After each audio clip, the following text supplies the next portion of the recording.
Gunung meletus, gunung meletus. Boru gunung meletus. Orang semua lari.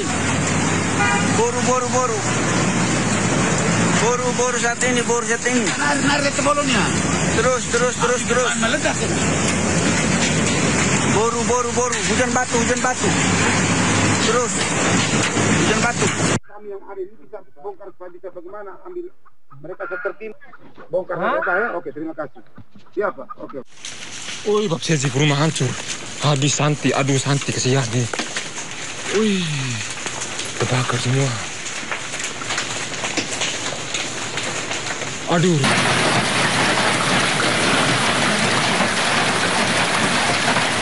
Ya, pemirsa dapat dilihat di layar kaca.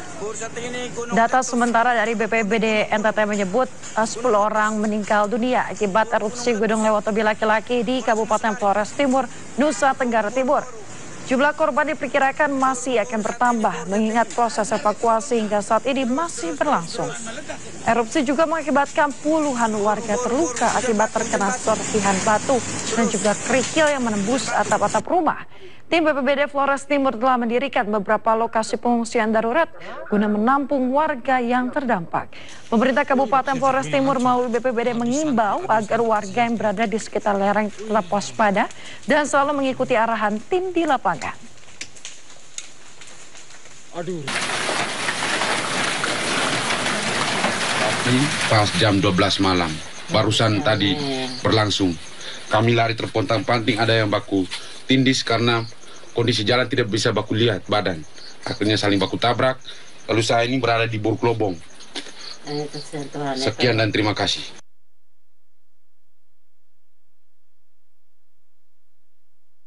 Tidak mengenai cedera, luka dan lain-lain, mereka kumpulkan pada 3 titik kumpul pengungsian. Sementara yang luka-luka itu diteruskan di rumah sakit ataupun puskesmas terdekat untuk dilakukan pengobatan oleh teman-teman perangkat daerah, khususnya Dinas Kesehatan sampai ke puskesmas. Ada korban jiwa tadi. Di awal saya sampaikan bahwa korban jiwanya ada 9 sampai dengan pagi tadi, dewasa 8 dan 1 anak-anak. Nah, apakah erupsi ini masih berlangsung, Pak?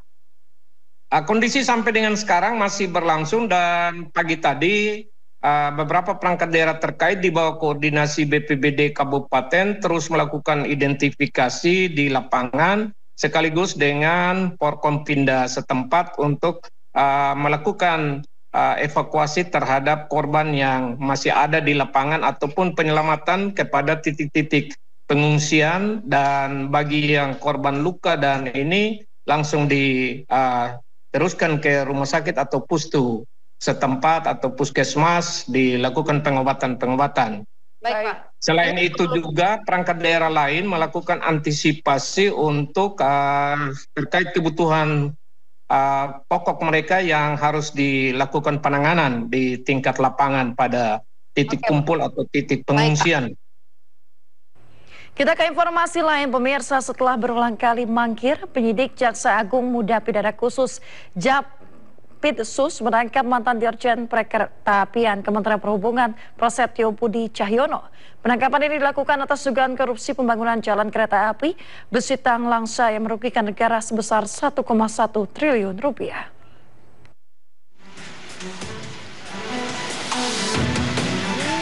Prasetyo Budi Cahyono, mantan Dirjen Perkeretaapian Kementerian Perhubungan, diam 1000 bahasa usai diperiksa penyidik Jampitsus.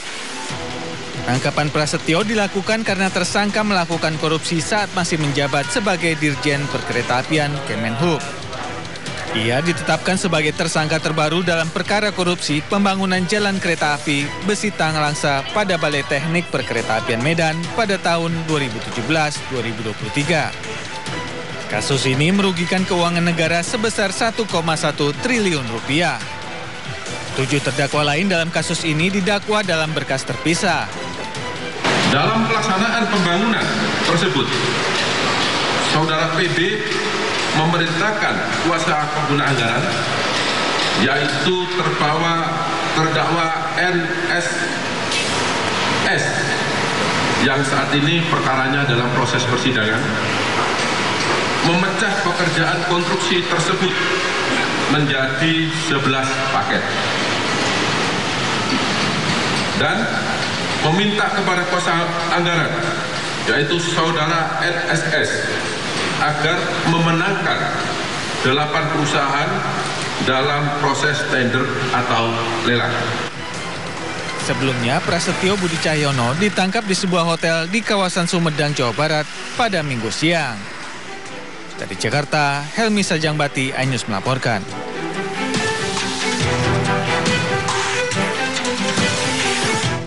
Pemirsa, untuk mengetahui informasi terkini terkait kasus dugaan korupsi pembangunan perlintasan kereta api Besutan Langsa yang merugikan negara sebesar 1,1 triliun rupiah, kami sudah terhubung dengan rekan Jen Jayani yang berada di Kejaksaan Agung Jakarta. Selamat siang, Jen. Bagaimana perkembangan kasus korupsi yang melibatkan mantan Dirjen Perkeretaapian Prasetyo Budi Cahyono saat ini? Selamat siang Yasmin dan juga pemirsa. Hingga saat ini untuk update terkait dengan kasus dugaan korupsi mantan Dirjen Perkeretaapian Prasetyo Budi Cahyono, saat ini belum ada informasi lebih lanjut yang disampaikan oleh pihak Kejaksaan Agung terkait dugaan kasus korupsi tersebut yang merugikan negara senilai 1,1 triliun rupiah. Namun yang menarik Yasmin dan juga pemirsa, saat ini di Kejaksaan Agung sedang ada pemeriksaan terhadap ex pejabat Mahkamah Agung yakni Zarofrikar yang baru saja tiba tadi sekitar pukul 10:50 waktu Indonesia Barat, dan saat ini sedang diperiksa di dalam terkait dengan dugaan suap yang Zarofrikar ini diduga merupakan maklar kasus yang menerima uang suap dari sejumlah kasus yang ditanganinya di Mahkamah Agung selama 10 tahun terakhir, dan ini sudah sejak hampir 10 hari Zarofrikar ditahan oleh pihak Kejaksaan Agung. Sampai saat ini pihak Kejaksaan Agung belum menyampaikan atau belum mengungkapkan asal-usul ditemukannya uang tersebut. Kalau kita melihat di beberapa waktu yang lalu, Kejaksaan Agung ini memang sudah memergoki Zarofrikar. Di dalam rumahnya ada uang sejumlah 920 miliar rupiah dan juga emas 51 kilogram. Dan harta tersebut diduga merupakan hasil suap Zarofrikar yang diduga menjadi maklar kasus atas berbagai kasus yang ditanganinya di Mahkamah Agung, termasuk dengan kasus Ronald Tanur yang beberapa waktu ini menghebohkan masyarakat, yang ini diduga Ronald Tanur ini memberikan suap kepada Zarofrikar untuk membebaskannya pada saat menangani kasus tersebut di Mahkamah Agung. Dan sampai saat ini masih dalam pemeriksaan, namun nanti tentu saja kita akan cari tahu kasus apa sajakah yang akan diupdate di Kejaksaan Agung. Apakah nanti akan ada update terkait kasus ex Dirjen Perkeretaapian Prasetyo Budi dan juga bagaimana nanti perkembangan kasus yang saat ini sedang diperiksa, yakni kasus dugaan maklar kasus yakni Zarofrikar, karena sampai saat ini masih banyak pertanyaan yang muncul. Tentu saja apa saja bukti baru yang ditemukan oleh pihak Kejaksaan Agung. Demikian Yasmin. Baik, terima kasih informasinya Jen Jayani melaporkan dari Gedung Kejaksaan Agung Jakarta. Selamat bertugas kembali. Ya pemirsa, terkait temuan senyawa kimia dalam anggur Shine Muscat oleh pemerintah Thailand, Badan Pangan Nasional bergerak menelusuri peredaran anggur bersenyawa kimia di tanah air. Dan kita akan bergabung ke Gedung Badan Pangan Nasional untuk mengikuti perkembangan terbaru dari polemik senyawa kimia dalam anggur Sultan. 86 tahun 2019 tentang keamanan pangan. Sehingga kewenangan tersebut tertuang secara eksplisit ke dalam Perpres 66 tahun 2021 tentang Badan Pangan Nasional, di mana salah satu tugas dan fungsi Badan Pangan Nasional adalah melakukan pengawasan penerapan standar keamanan dan mutu pangan segar. Dalam implementasinya, Badan Pangan Nasional dan dinas yang menangani urusan pangan di provinsi dan kabupaten kota selaku otoritas kompeten keamanan pangan OKKP pusat dan daerah melakukan pengawasan keamanan pangan segar melalui dua cara, yaitu penerbitan izin edar dan pengawasan di peredaran melalui pengujian menggunakan rapid test dan uji laboratorium. berdasarkan hasil uji cepat residu pestisida terhadap 350 sampel anggur Saint Muscat yang dilakukan oleh Dinas Urusan Pangan Daerah, diketahui bahwa 90% sampel negatif dan 10% sampel terdeteksi positif tapi dengan kadar yang rendah di bawah ambang batas maksimum residu. Kami juga sudah melakukan uji laboratorium terhadap 240 senyawa residu pestisida pada anggur ini dan hasilnya terdeteksi 219 senyawa negatif dan 21 senyawa mengandung residu pestisida, namun masih sangat jauh di bawah batas maksimum residu atau BMR. Dari hasil uji ini juga dinyatakan tidak ada senyawa berbahaya seperti dugaan dari pemberitaan di Thailand, yaitu klorpirifos dan endrin aldehyde. Apabila di kemudian hari ditemukan produk yang tidak aman di peredaran, mudah-mudahan tidak terjadi, Badan Pangan Nasional akan mengambil tindakan tegas sesuai dengan prosedur yang berlaku dan peringatan kepada pelaku usaha dan penarikan produk tersebut dari pasaran untuk mencegah dampak yang lebih luas terhadap kesehatan masyarakat. Dalam kesempatan ini, kami juga mengimbau kepada seluruh masyarakat. Yang pertama, agar melakukan pencucian anggur sebelum dikonsumsi. Tindakan ini sangat penting untuk mengurangi resiko adanya residu atau cemaran lain yang masih tertinggal di permukaan buah. Mengingat anggur merupakan komoditas yang dapat langsung dikonsumsi tanpa pengupasan. Sebaiknya bukan hanya anggur tetapi setiap buah sebaiknya masyarakat dihimbau untuk mencuci sebelum dikonsumsi. Dalam Perbadan Nomor 1 Tahun 2023 tentang label pangan segar, Badan Pangan Nasional mewajibkan dicantumkannya informasi yang diperlukan di kemasan untuk menjamin pangan segar tersebut aman untuk dikonsumsi. Yang kedua, agar masyarakat senantiasa menerapkan praktik keamanan pangan seperti membaca label yang tertera. Pilih komoditas yang memiliki izin edar dan teliti sebelum membeli, sehingga masyarakat semakin teredukasi mengenai pentingnya keamanan pangan. Agar semua masyarakat mendorong peningkatan konsumsi pangan lokal, termasuk komoditas buah-buahan yang banyak diproduksi di dalam negeri. Jadi kita sudah punya Perpres 81 tahun 2024 tentang percepatan penganekaragaman pangan berbasis potensi sumber daya lokal. Jadi kita himbau kepada masyarakat untuk bisa sama-sama mengkonsumsi pangan lokal. Badan Pangan Nasional sesuai dengan kewenangannya berkomitmen dalam memastikan keamanan pangan segar bagi masyarakat melalui koordinasi dan kolaborasi dengan pemangku kepentingan lainnya.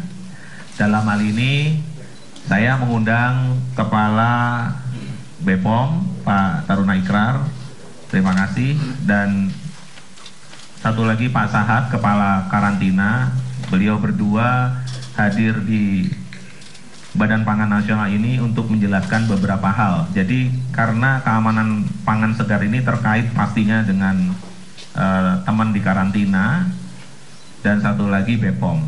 Perbedaannya kalau Badan Pangan adalah produk segar asal tumbuhan atau yang masih fresh product, sedang apabila sudah dikemas itu ada di BPOM, ya. Tapi kami bertiga mungkin hampir sebadan juga, jadi masuk ke port pastinya diperiksa oleh Pak Sahat dan tim di seluruh pintu-pintu masuk yang ada. Kemudian berikutnya juga ada tentunya Kementerian Perdagangan, Kementerian Pertanian, pemerintah daerah, dan Dinas Urusan Pangan atau OKKPD yang ada di seluruh Indonesia. Tadi saya juga sudah melaporkan kepada Menko Pangan. Tadi pagi saya rapat di Bulog bersama Pak Menko Pangan. Dan kami berpisah, Menko Pangan menuju gudang Bulog karena ada yang beliau harus visit di sana, dan saya ke gedung E di sini di Badan Pangan Nasional untuk memberikan penjelasan ini bersama Kepala Badan Karantina dan BPOM.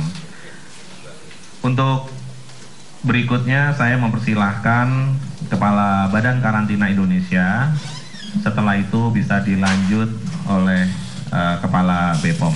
Silakan Pak Sahat. Ya, terima kasih Pak Arif, Selaku Kepala Badan Pangan Nasional. Dan ini Pak.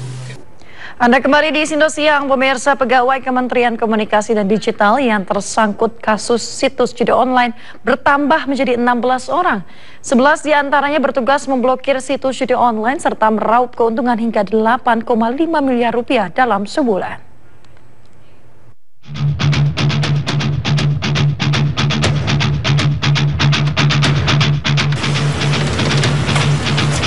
Direktorat Reserse Kriminal Umum Polda Metro Jaya menangkap 16 tersangka terkait situs judi online. Dari total tersangka yang ditangkap, 11 diantaranya merupakan pegawai aktif Kementerian Komunikasi dan Digital. Mereka ditangkap lantaran menyalahgunakan wewenang pemblokiran situs judi online sebanyak 5.000 situs. Namun yang dilaporkan untuk diblokir hanya 4.000 situs judi online saja. Sisanya, sebanyak 1.000 situs judi online lolos dari pemblokiran dan dijaga oleh tersangka pegawai Kementerian Komdigi. Sementara keuntungan yang didapat dari situs judi online tersebut, tersangka meraup uang senilai 8,5 miliar rupiah dalam sebulan. Fokus hari ini kegiatan penggeledahan. Ya. Ini terkait apa Pak? Penggeledahan terkait apa? Di kita lokasi yang terkait di online ya. Tersangka berapa? Iya. Nanti ya. Jumlah tersangka. Iya. Sebelumnya 2 lokasi telah digeledah polisi, diantaranya markas situs judi online di kantor satelit Ruko Rose Garden 5, Galaksi Bekasi Selatan, Kota Bekasi, Jawa Barat. Polisi menemukan sejumlah barang bukti, diantaranya belasan komputer yang diduga dioperasikan tersangka sebagai situs judi online. Tak sampai di situ, polisi pada Jumat malam juga menggeledah kantor Kementerian Komunikasi dan Digital. Dalam penggeledahan, 4 tersangka yang merupakan pegawai Komdigi sudah memakai baju tahanan. Penggeledahan ini dilakukan polisi di sejumlah ruangan yang ada di lantai 2 dan 3 Kementerian Komdigi. Hasilnya, polisi mengamankan tumpukan berkas yang berada di dalam kotak kontainer. Tim Liputan iNews melaporkan. Pemirsa, judi online telah merasuki berbagai lini kehidupan masyarakat. Di Kalimantan Tengah, 3 pegawai Bawaslu Seruyan nekat korupsi dana hibah Bawaslu pada tahun 2024 untuk bermain judi online. Kejaksaan Tinggi Kalimantan Tengah menahan 3 pegawai Bawaslu Kabupaten Seruyan. Penahanan ketiganya setelah Kejaksaan memeriksa selama 6 jam. Ketiga terduga pelaku menyalahgunakan dana hibah sebesar 2 miliar rupiah tahun 2024 untuk membeli kebun hingga judi online. Kita lakukan penahanan untuk 20 hari ke depan untuk kasus penyalahgunaan wewenang pada Bawaslu Kabupaten Seruyan. Sejumlah praktisi hukum dan akademisi mengkritisi Undang-Undang Tipikor pada sebuah acara seminar pemberantasan korupsi. Lantaran pada pasal 1 ayat 2 dan pasal 3 dapat berakibat memenjarakan yang tidak bersalah dan terbukti tidak merugikan negara serta terkesan tebang pilih. Para praktisi hukum dan akademisi berharap Presiden terpilih Prabowo Subianto dapat menghapus korupsi sampai ke akarnya. Dari Jakarta, Nur Aryahin melaporkan. Pemirsa, Pengadilan Negeri Jakarta Pusat kembali menggelar sidang peninjauan kembali yang diajukan Jessica Kumala Wongso atas kasus pembunuhan Wayan Mirna Salihin 8 tahun silam. Pihak Jessica hari ini disebut akan menghadirkan beberapa ahli serta surat yang menjadi novum atau bukti tambahan. Untuk mengetahui perkembangan dari persidangan, kami sudah terhubung dengan rekan Irfan Hardiansyah. Selamat siang Irfan, berapa ahli yang dihadirkan kuasa hukum Jessica hari ini? Ya baik, terima kasih. Selamat siang Yasmin dan juga pemirsa. Sidang kedua peninjauan kembali atau PK yang diajukan oleh mantan terpidana Jessica Kumala Wongso atas pembunuhan Wayan Mirna Salihin kembali digelar pada hari ini di Pengadilan Negeri Jakarta Pusat.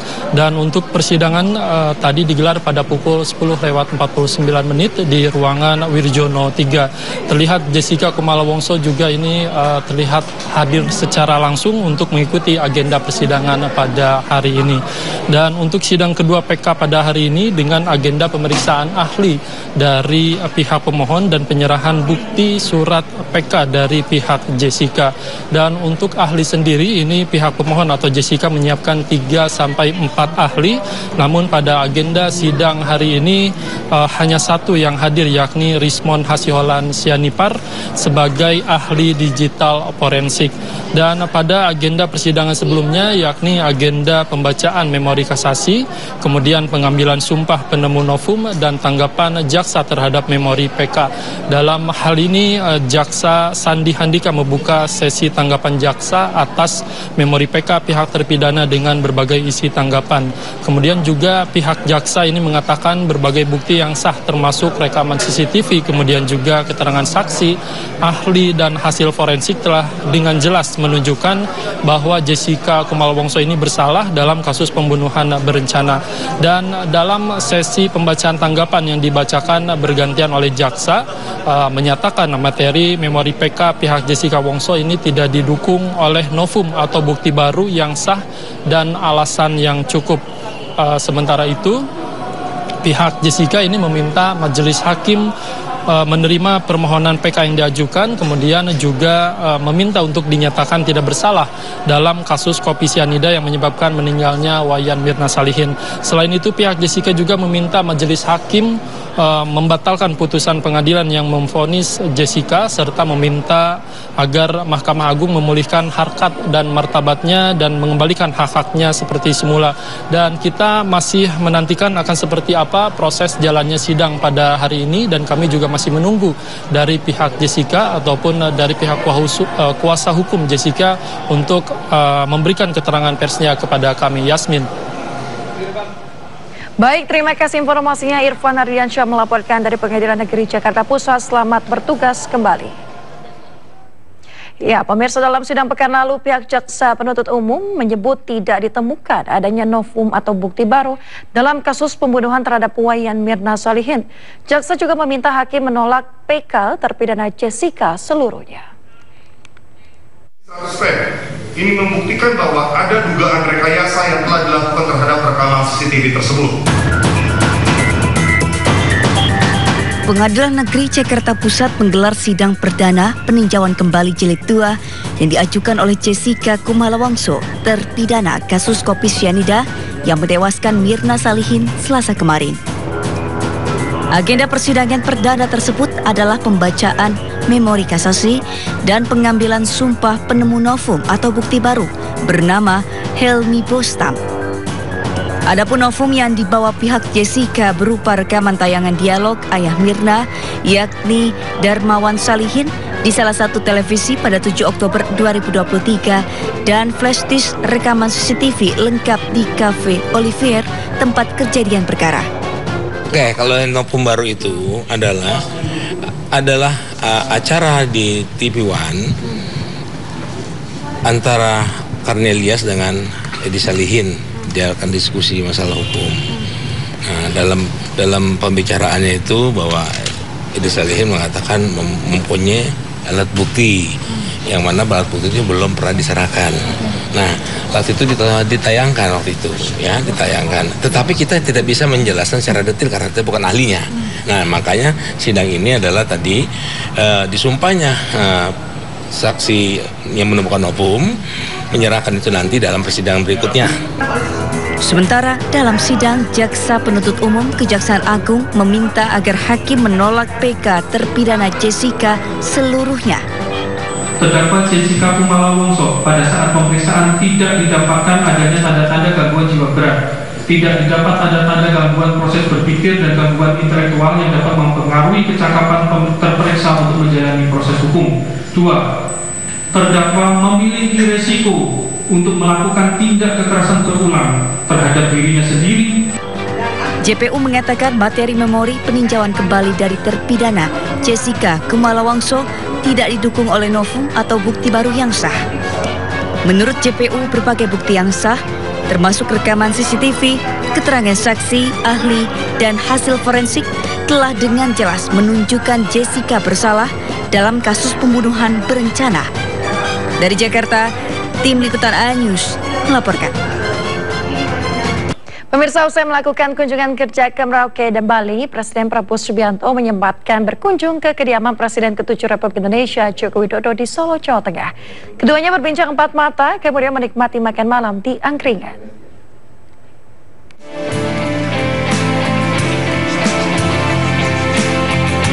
Presiden ke-8 Republik Indonesia Prabowo Subianto bertandang ke kediaman Presiden ke-7 Republik Indonesia Joko Widodo di Solo, Jawa Tengah.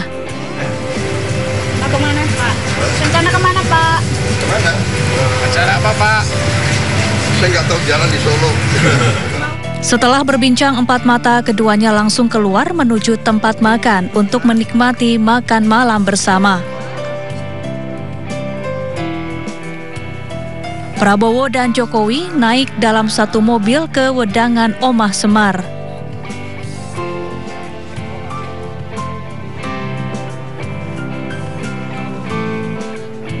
Kedua tokoh ini kemudian menyantap sejumlah menu khas Solo sambil berbincang santai.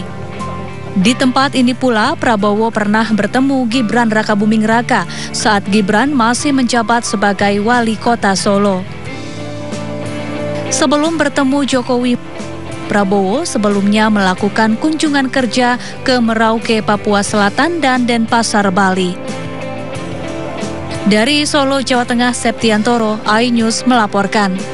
Sementara itu, pemirsa, Wakil Presiden RI Gibran Rakabuming Raka mengunjungi Benteng Van den Bosch atau yang dikenal dengan Benteng Pendem di Ngawi, Jawa Timur. Dalam kunjungannya, Gibran juga membagikan tas dan susu gratis kepada ratusan pelajar SD.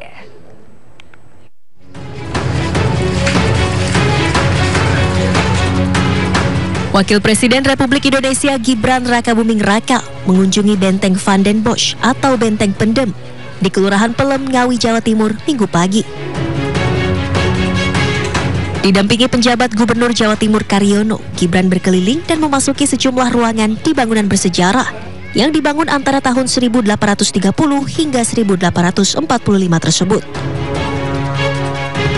Kunjungan Wapres Gibran disambut antusias ratusan pelajar dari berbagai sekolah setingkat sekolah dasar di Kecamatan Ngawi. Gibran pun membagikan tas sekolah dan susu gratis kepada para pelajar. Beliau sangat konsen dengan bangunan-bangunan sejarah seperti halnya di Solo, sehingga kali ini ingin melihat langsung apakah sudah selesai atau belum, dan tadi diperintahkan untuk semua coba dipersiapkan launchingnya ya, peresmiannya. Selain meninjau kondisi fisik bangunan, Gibran juga menginstruksikan agar persiapan peresmian Benteng Pendem pasca revitalisasi segera dirampungkan. Dari Ngawi, Jawa Timur, Asfi Banar, iNews melaporkan. Pemirsa, kericuhan mewarnai debat kandidat calon gubernur dan calon wakil gubernur Bengkulu. Salah satu pendukung paslon yang membawa alat peraga kampanye diduga menjadi faktor pemicu kericuhan. Dengan ketentuan tata tertib bahwa di ruangan ini tidak ada alat, saat ini kita akan mengambil Kericuhan terjadi saat debat calon gubernur dan calon wakil gubernur Bengkulu. Pendukung salah satu paslon yang membawa alat peraga kampanye di dalam area debat menjadi faktor kericuhan dan ketegangan di dalam ruangan. Sempat ditegur oleh pihak penyelenggara debat, pendukung dari paslon nomor urut 1, Helmi Mian, tidak menerima teguran yang diberikan panitia debat.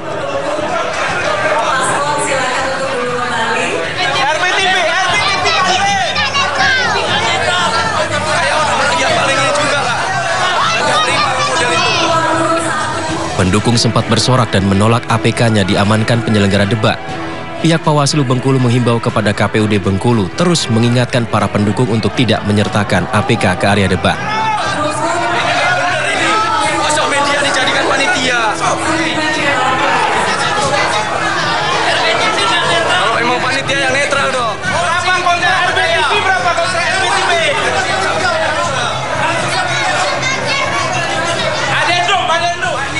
Kita berharap ya semuanya tertib, jangan sampai ada saling provokasi dan lain-lain. Paling itu kalau dari Bawaslu kan tetap mengawasi.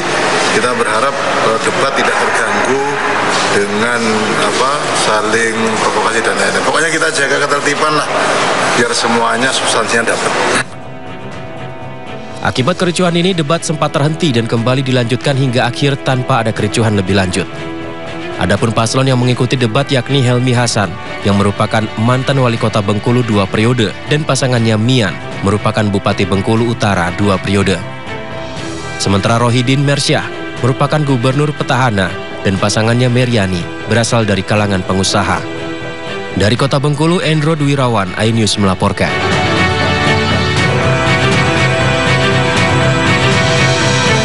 Pemirsa, viral di media sosial calon Bupati Indramayu nomor urut 3 Nina Agustina diduga dihadang oleh kubu nomor urut 2 Luki Hakim di Kabupaten Indramayu, Jawa Barat pada Jumat sore lalu. Sempat terjadi ketegangan antara kedua kubu. Sejumlah orang dilaporkan dan dibawa ke kantor kepolisian setempat.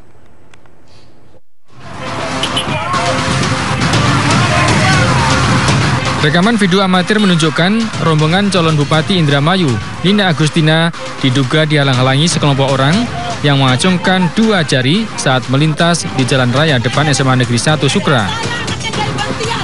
Dengan seketika, calon Bupati nomor urut 3, Nina Agustina, menghampiri warga tersebut dan sempat terjadi ketegangan antara kubu calon Bupati Nina Agustina dengan kubu paslon nomor 2, Luki Hakim Saifuddin. Akibat kejadian ini, sejumlah orang dilaporkan dan dibawa ke kantor kepolisian setempat. Karena dia dua-dua, dia ke tengah, ya kan, dua-dua gitu, otomatis saya turun. Berhenti, saya turun. Ini harus kasih pelajaran. Saya pengen tahu siapa ini. Benar nggak sih kayak gitu? Saya turun, saya bilang, ini maksudnya apa? Dua-dua. Memang ada yang kampanye di sini. Oh, saya bilang, saya anaknya dari Bahtiar. Sementara calon Bupati nomor urut 2 Luki Hakim membantah kubunya melakukan penghadangan, melainkan hanya mengacungkan 2 jari saat calon Bupati Nina Agustina melintas. Bisa terlihat bahwa patwal polisinya, kan Bupati Indramayu itu Nina Agustina kan dikawal oleh patwal. Patwalnya bisa berjalan dengan lancar dan mobil Pajero warna hitam itu memang berhenti dengan sendirinya tanpa dihadang. Bisa terlihat. Jadi tidak ada penghadangan menurut saya. Nah, lagi pula ini suatu menurut saya suatu skenario yang dibuat untuk melemahkan kehormatan paslon nomor 2. Kini 3 orang pendukung kubu nomor urut 2 yang dilaporkan ke polisi telah dipulangkan. Dari Indramayu, Jawa Barat, Toh Iskandar, iNews melaporkan. Pemirsa, gelar kampanye akbar perdana paslon nomor urut 3 Pramono Rando dihadiri ribuan pendukung. Kampanye akbar bertajuk Festival Menyala, Pram dan Rando hadir disambut riuh para pendukung.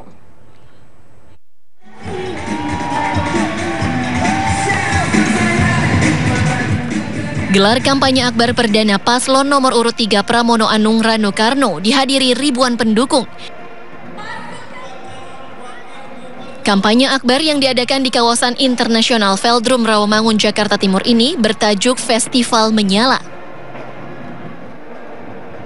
Pramono Anung dan Rano Karno hadir disambut meriah para pendukung baik relawan maupun simpatisan. Pram menyebut acara ini dirancang oleh dirinya dan Rano sendiri karena sudah terbiasa membuat acara besar dengan persiapan yang detail. Saya dan Bang Dul dari semua proses terlibat secara langsung. Baik pemilihan siapa yang menjadi ketua panitia, orang-orang yang tampil. Karena memang saya dan Bang Dul biasa kerja detail. Sehingga kami tahu apa yang akan dilakukan dan apa yang ditampilkan ke ruang publik. Sehingga dengan demikian kalau dilihat tadi sebenarnya menunjukkan karakter kami berdua. Saya pribadi dan saya juga sampaikan ke Bang Dul, jujur nggak pernah mau lihat yang lain kampanye. Lebih baik lihat diri sendiri, kalau ada kesalahan, kekurangan, ya kita koreksi buat diri sendiri. Sama sekali saya nggak pernah lihat. Yang pertama kami ingin ucapkan terima kasih kepada masyarakat Jakarta. Apa yang kita raih ini karena masyarakat Jakarta, bukan hebatnya Pramono dan di situ. Ini hanya memang kerja masyarakat Jakarta. Ini yang membuat kami berani melakukan apa yang harus kita lakukan. Oh, kita bikin kalau yang namanya kampanye akbar mungkin cukup sekali. Saya bilang Mas, kita harus bikin 2 kali. Karena apa? Kita sangat paham 51% Gen Z itu harus digarap. Nah, inilah yang hadirnya di Gen Z semua. Memang nggak mungkin bisa ketampung, maka itu kita bikin yang kedua nanti di Sadar Media di GBK. Nah, mudah-mudahan saya sangat yakin sekarang ini ya mungkin hasil survei itu mungkin seumur-umuran saya ya. Nah, yang sedang kita raup ini adalah Gen Z. Dan ternyata partisipasi Gen Z itu luar biasa, malah mereka mensupport, memberikan ide. Nah, itulah mungkin kita adakan acara hari ini. Acara juga dimeriahkan sejumlah artis ternama tanah air, diantaranya Anang Hermansyah, Once Mekel, Happy Asmara, hingga Ben Jamrud. Dari Jakarta, Indra Setiabudi, Nadifa, Yudi Richard, iNews melaporkan. Pemirsa, Ketua Tim Pemenangan Pasangan Ridwan Kamil Suswono, Ahmad Riza Patria, menanggapi kader partai anggota Kim Plus yang beralih memberikan dukungan ke pasangan lawan di Pilkada Jakarta. Dalam pernyataannya, tim ses pasangan Ridho menegaskan bahwa partai yang tergabung di Koalisi Indonesia Maju Plus tetap solid dalam memenangkan pasangan Ridwan Kamil Suswono. Pasca 7 kader alihkan dukungan ke Cagup Pramono Anung, tim ses pasangan Ridho menyatakan partai yang tergabung dalam Kim Plus tetap satu kata dan satu langkah dalam kemenangan Ridwan Kamil dan Suswono di Pilgub Jakarta 2024. Hal ini ditegaskan Ketua Tim Pemenangan Ridho, Ahmad Riza Patria, saat konferensi pers di posko pemenangan Ridwan Kamil Suswono, Jakarta. Menurut Ariza, pertemuan yang dilakukan 7 mantan caleg partai yang tergabung dalam Kim Plus ini tidak akan berpengaruh terhadap dukungan dan kinerja tim ses pasangan Ridwan Kamil Suswono. Semua 16 partai solid, kompak, semakin baik, semakin kuat, semakin optimis, semakin yakin dengan program-program yang kami tawarkan pada warga Jakarta dan mendapat respon. Kita dari 15 partai pendukung plus 1 partai buruh terakhir sangat solid dan sangat harmonis untuk bersama-sama memenangkan pasangan Ridho ini di Pilgub DKI. Dengan kekuatan 16 partai pengusung serta dukungan ratusan relawan, pasangan Ridwan Kamil Suswono diyakini akan mulus menang satu putaran dalam Pilkada Jakarta mendatang. Dari Jakarta, Abdul Aziz Rama, iNews melaporkan. Anda kembali di Sindo Siang, pemirsa. Menteri Koordinator Bidang Perekonomian Airlangga Hartarto bersama dengan 7 menteri lainnya melakukan rapat koordinasi mengenai program Quick Win sektor perekonomian di pemerintahan Prabowo Subianto.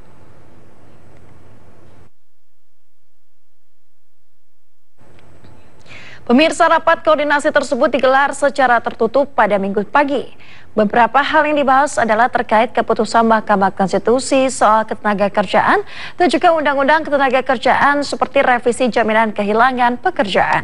Selain itu, pemirsa, dibahas terkait devisa hasil ekspor sesuai arahan Presiden Prabowo Subianto, di mana peraturan pemerintahnya saat ini tengah disiapkan. Menko Perekonomian Airlangga Hartarto juga menyampaikan pemerintah akan membentuk gugus tugas baru untuk pembahasan secara detail terkait beberapa hal yang menjadi perhatian di Kementerian Koordinator Bidang Perekonomian.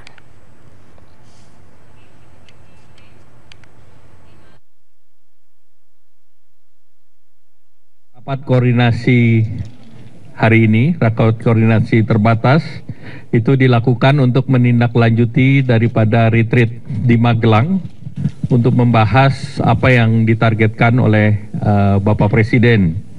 Dan tentu dari hasil pembahasan ini kami akan segera melaporkan ke Bapak Presiden. Ada beberapa hal yang menjadi catatan dalam rapat hari ini, yaitu pertama terkait dengan keputusan MK, pemerintah menindaklanjuti keputusan MK terkait dengan ketenagakerjaan, dan Menteri Tenaga Kerja akan segera mempersiapkan regulasi yang akan didorong, dan terkait dengan undang-undang ketenagakerjaan itu juga ada konsekuensi dari perubahan nomenklatur pemisahan Kementerian Tenaga Kerja dengan BP2MI, sehingga tentu ada konsekuensi terhadap perundang-undangan juga. Kemudian juga beberapa arahan Bapak Presiden terkait dengan devisa hasil ekspor kami sedang siapkan PP-nya. Kemudian juga sedang disiapkan yang terkait dengan UMKM, yaitu RPP hapus buku dan hapus tagih dari bank dan lembaga LK, kementerian dan lembaga. Juga tax holiday itu sudah disetujui baru saja oleh Kementerian Keuangan, karena memang tax holiday itu mempunyai peran yang sangat penting, proporsinya sangat-sangat besar terhadap investasi yang masuk, itu kurang lebih di atas 25%. Di atas 25%. Itu yang pertama.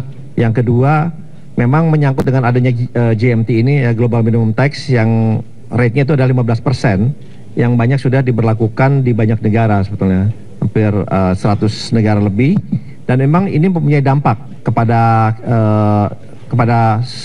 kita ya, tentunya kepada semua negara, karena sekarang memang kita sudah melakukan adjustment, kita sampaikan bahwa memang apabila Global Minimum Tax ini diberlakukan, kalau kita tidak memungut pajak 15%, negara yang bersangkutan yang akan memungut. Jadi asas manfaatnya tidak di kita. Nah, jadi kita sudah sampaikan kepada penerima tax holiday ini, apabila ini diberlakukan, ya akan ada adjustment. Tetapi tidak usah khawatir, karena kita bisa memberikan insentif dalam bentuk lain. Insentif dalam bentuk lain yang kita sudah melakukan assessment, sehingga kita berikan dalam bentuk lain, sehingga yang tax holiday yang 15% itu bisa dikompensasi. Pemirsa, dunia hiburan Indonesia berduka. Artis lawas Dina Mariana meninggal dunia di usia 59 tahun. Penyanyi dan pemain film era 80-an ini meninggal dunia setelah bertahan beberapa tahun karena kanker.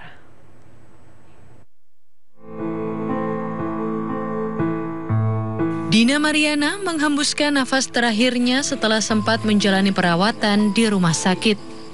Rutin kemoterapi, penyanyi era 80-an ini wafat di usia 59 tahun akibat kanker rahim yang telah lama diderita. Jenazah Dina Mariana rencananya akan dimakamkan hari ini. Dina Mariana dikenal sebagai penyanyi cilik di era 70-an. Karirnya dimulai sebagai artis cilik bersama Adi Bing Slamet, Ira Maya Sova, dan Cica Kuswoyo. Sepanjang karirnya, perempuan berdarah Belanda Gorontalo ini telah merilis 35 album. Diana juga telah membintangi 21 film layar lebar dan sejumlah sinetron tanah air. Artis lawas ini meninggalkan 1 orang suami dan 3 orang anak dari hasil pernikahannya.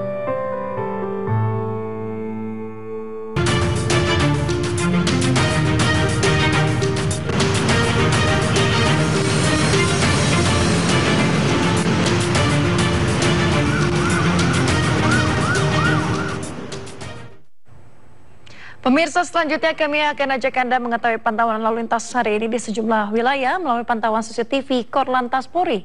Kita akan bergabung dengan Brigadir Treslinda di studio NTMC Polri. Halo Brigadir Treslinda, bagaimana pantauan arus lalu lintas di sejumlah titik di wilayah Indonesia melalui pantauan CCTV saat ini?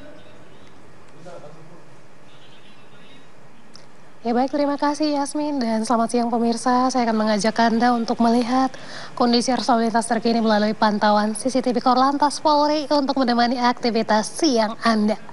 Langsung aja kita mulai dari kawasan yang pertama, JPO Tebet, Jakarta Selatan.